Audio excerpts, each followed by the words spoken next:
bells of Canterbury are calling. Calling from the Roman town which St. Augustine made the center of the Christian faith in England nearly 1400 years ago. Calling down the Holy Road from the shrine at Journey's End. Calling down Watling Street.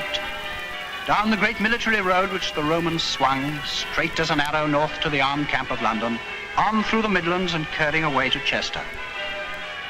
Calling to London. Calling to St. Paul's.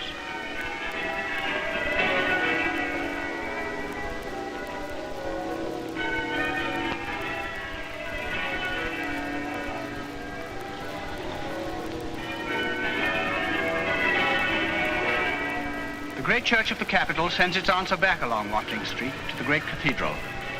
Down the road echoing with footsteps from the long story of England. From St. Paul's, the road of the legions marches across the river by London Bridge, and splendid names of England's past are stirring once more, and splendid tales live again through the old streets of Southwark and among the wharves of Bankside.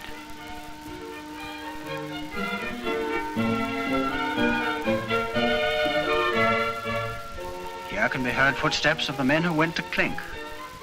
Here bears were baited in Tudor bear gardens, and the players stormed and strutted at the Rose Theatre. And in lodgings hereabouts, Falstaff and Hamlet were born. And Shakespeare made the Globe Theatre a glorious stage of English poetry. And noisy taverns filled and emptied in the Elizabethan night.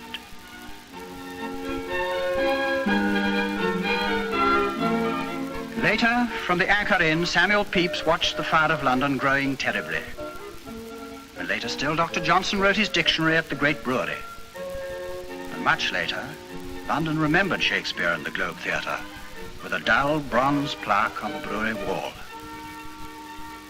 From the taverns in Southwark, the pilgrimages to Canterbury made their start.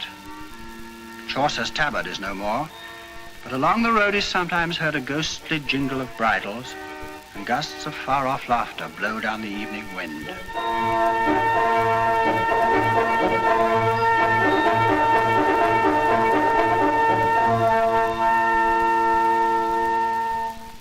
From Southwark also the stagecoaches trotted out from yards of inns like the George and went clattering over the cobblestones towards the Dover Road. Now the road is on its way out of crowded London, striking for Greenwich Park and the uplands of Blackheath. In Greenwich Park, Henry VIII heard the guns which told him of the death of Anne Boleyn, and her daughter, Queen Elizabeth, as she sat under an oak tree, signed the death warrant of Mary, Queen of Scots. Later, a more cheerful king, Charles II, built Greenwich Palace and walked in the formal park with his lighter-hearted ladies. On Blackheath, which lies bare and open overlooking London, the people's revolts of Wat Tyler and Jack Cade made their last stand, and the king rode out to give them his assurance. A later king brought to Blackheath a less bloody game, when James I imported golf, and Scotland took her revenge for the union of the two crowns. But the Georgian gentlemen cared neither for revolts nor the golf links. They turned to graceful houses and elegant living. Blackheath holds also an odd and kindly piece of history. In a park of ancient trees stands Morden College, built by Sir Christopher Wren for Sir John Morden, a solid London merchant in the Levant trade, who believed he had lost his fortune when his loaded merchant fleet went astray. He even took employment with a butcher.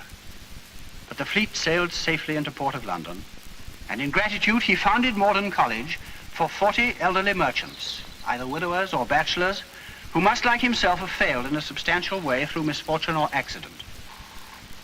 It must be seldom that failure is the pathway to such dignified and comfortable retirement, where only the sunny hours are counted. Passing the crest of Shooter's Hill, where highwaymen waited for the slowly climbing traveller, the road slides down to Dartford. Here Wat Tyler's men fortified themselves with beer from Kentish hops before they strode on to challenge the king. At Dartford on the River Darenth, in the days of Elizabeth, was erected the first paper mill in England, and hufflers pushed the slow barges up from Rotherhithe with their huffle poles. Still disdaining rope and winch, the hufflers bring their cargoes of wood pulp and sea coal from the lock.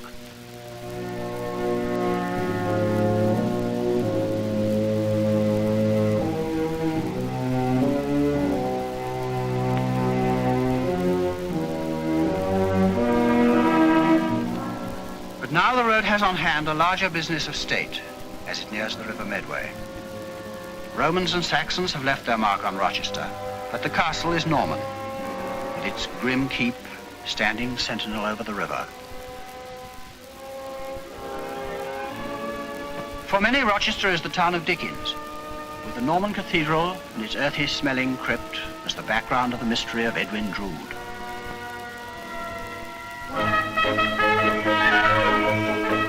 To Rochester also Pickwick, with Tuckman, Winkle and the tall, thin young man in the green coat, came down in a stagecoach and stopped at the Bull Hotel. If anyone knows where Rochester ends and Chatham begins, said Dickens, it's more than I do. But the road knows that Chatham is the Royal Navy. The naval barracks overlook the dockyard, and it would take a sailor to find the right language to describe them.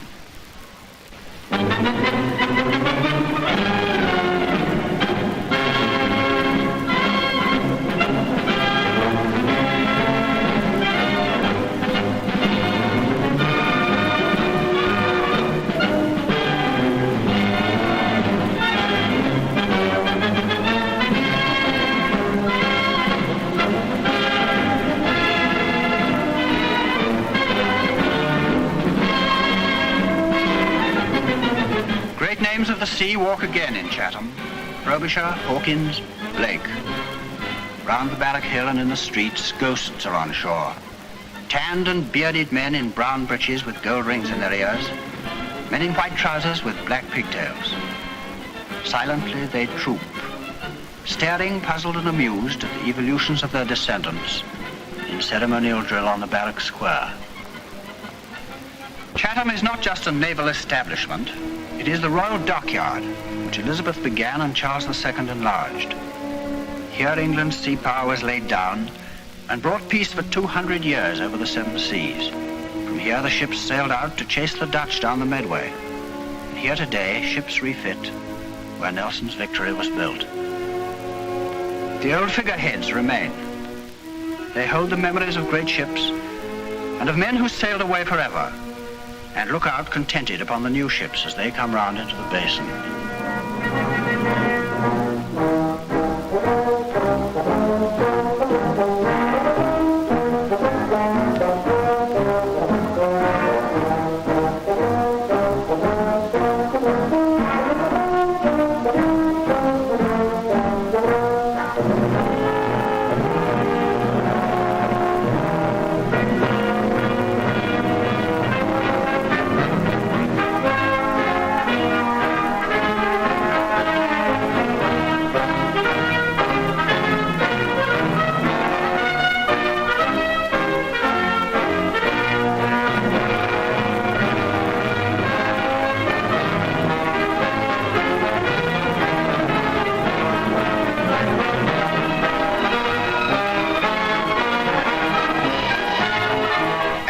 The road has brought the story down to our own times, but now it passes into an earlier tale. Through the Garden of England, where the Romans built their villas, so that they might feel again the sun upon their chilled bones.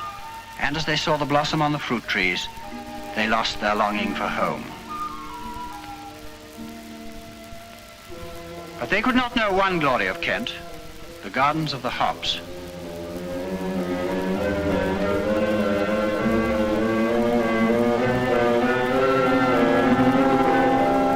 Through the seasons, the unchanging ritual returns.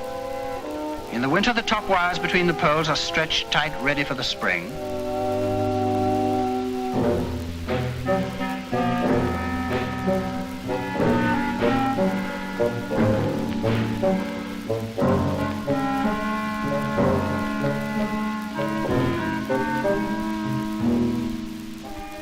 Spring sees the tendrils of the new shoots being trained along the strings.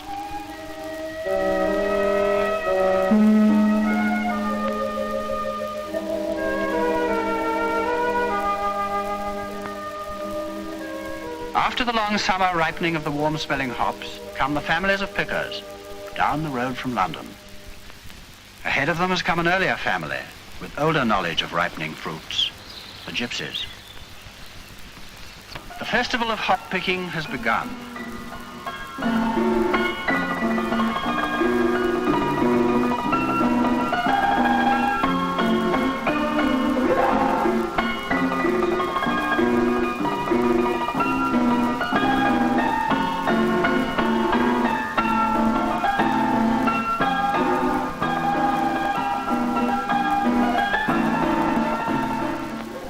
The measurer reckons the tally of hops while the family works out the money their holiday has earned.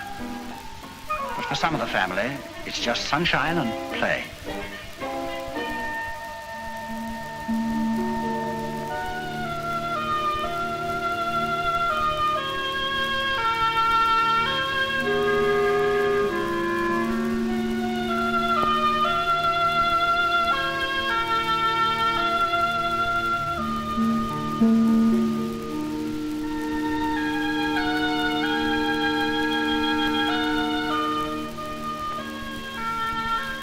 The story of the hops goes on as they're moved to the oast houses for drying over charcoal fires. From the oast houses, the hops are taken to the brewery to make sure that in good time we can all have a pint when we want one. Meanwhile, the pickers, at the end of the day's work, decide there'd be nothing much wrong if they had one now.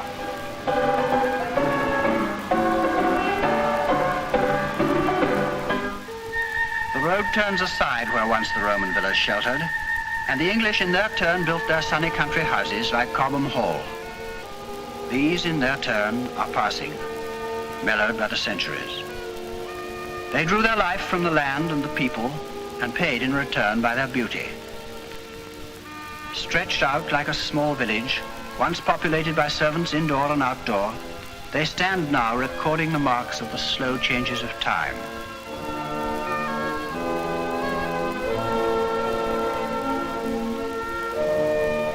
Deep in the English story, the great house looks down from the days of Elizabeth to the gardens of the rhododendrons where Sir Walter Raleigh and Charles Dickens took their walks. It sees old Watling Street going sturdily on through the estate and joining the new road. The road leaps forward in the sunshine to the pageantry and ritual of Canterbury Cricket Week. In ordered procession, the white uniformed players move to the centre of the field. The mayor has gone in state with his flag to his own pavilion. Bright flags in the heraldic colours of cricket proclaim strange societies in other pavilions, where the initiates watch, silent and appraising. Canterbury is all festival, all cricket scores, and all memories of great cricketers of the past. Yes.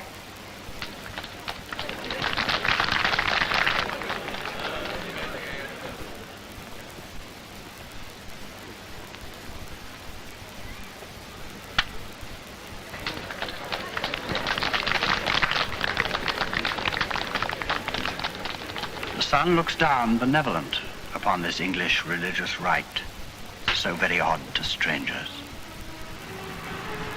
Now the air is changing as the road reaches for the cathedral through the drum towers of the west gate of the city. It recognizes Watling Street again near a Roman amphitheatre and in sight of the cathedral.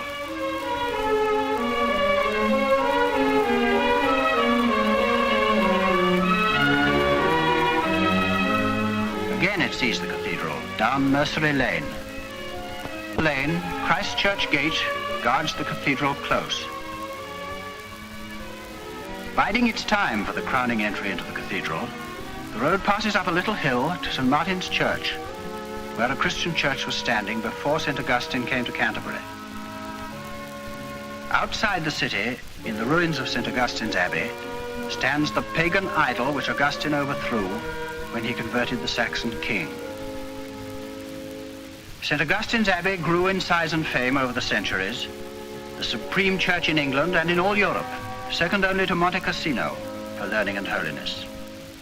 Dissolved by Henry VIII, it fell on evil days, until Augustine could have looked down on cockfighting in the Great Hall, fairs in the court, and cattle and pigs rooting for food in the gardens. But the Abbey has been consecrated again, and some of the great buildings restored to use as a college for clergy.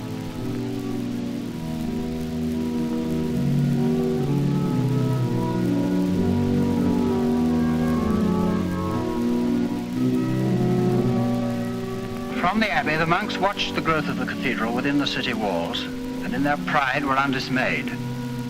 But supremacy passed from them in one fateful hour, when 4 men burst through the cloisters and murder was done in the cathedral.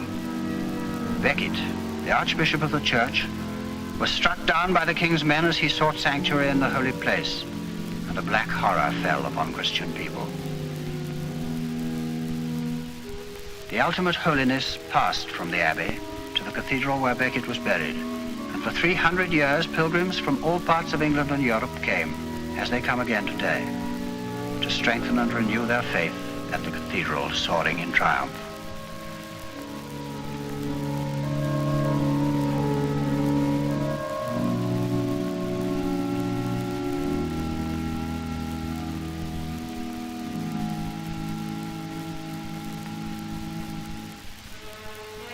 To the cathedral come also the civic authorities, who are the king's men, in stately procession.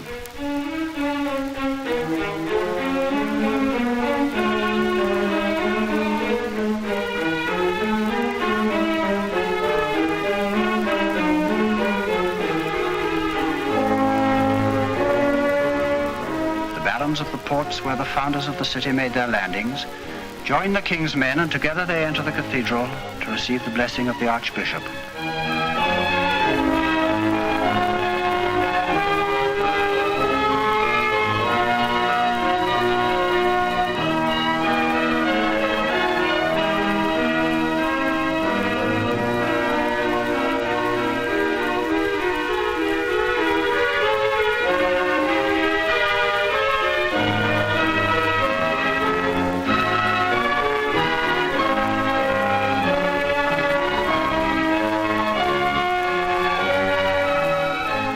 King and church have long since made their peace. The service is over, and the king's men wait while the Archbishop, who holds the see of Becket, comes out alone and stands unguarded and safe within the shadow of the cathedral.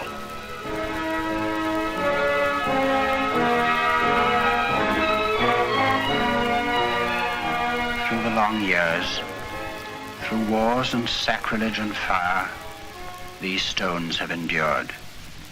Bell Harry Tower looks down upon Roman and Saxon, Dane and English, king and priest, looks down over the ancient city and draws up to itself the splendor of the cathedral.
And others, the uncounted folk who through the centuries have made the journey down the road, draw near with comfort to the sacred place where the cathedral is waiting, secure and eternal.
May he support us all the day long, till the shades lengthen and the evening comes, and the busy world is hushed, and the fever of life is over, and our work is done.